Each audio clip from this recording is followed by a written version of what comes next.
शरद पवारांनी काय ठरवलं हे माझ्या इतकं कोणाला माहित नाही. सुरुवातीच्या चर्चा शरद पवार आणि माझ्यात होत्या. देवेंद्र फडणवीसांनी नाक खुपसू नये, त्यांना काहीच माहित नव्हतं. संजय राऊतांची फडणवीसांवर टीका. आमच्या पक्षातले गौप्यस्फोट फडणवीस कसे काय करू शकतात? त्यांच्या पक्षातले गौप्यस्फोट आम्ही केले तर त्यांना पक्ष बंद करावा लागेल. शरद पवारांनी काय ठरवलं होतं काय ठरवलं नाही हे माझ्या इतकं कोणाला माहित नाही.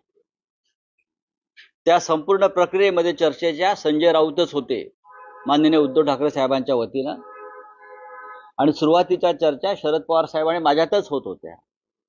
देवेंद्र फडणवीस यांनी उगाच नाक खुपसू नये, त्यांना काही माहित नाही. आमचं सरकार बनतं हेही त्यांना माहित नव्हतं.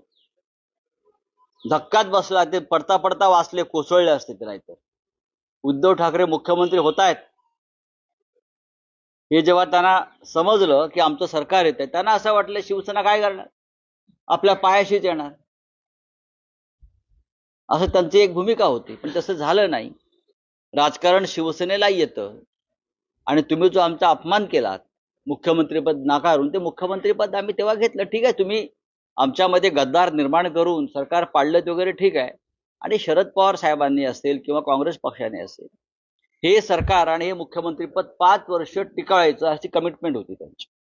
देवेंद्र फडणवीस यांना खोटं बोलण्याचा रोग लागलेला आहे गेल्या 2.5-3 वर्षापासून, आणि महाराष्ट्राचं नुकसान त्याच्यामुळे झालेलं आहे. शरद पवारांचा तालुक्याचा नेत्यांवरचा उल्लेख राजचंद्रांनी केला. अरे सोडून द्या हो.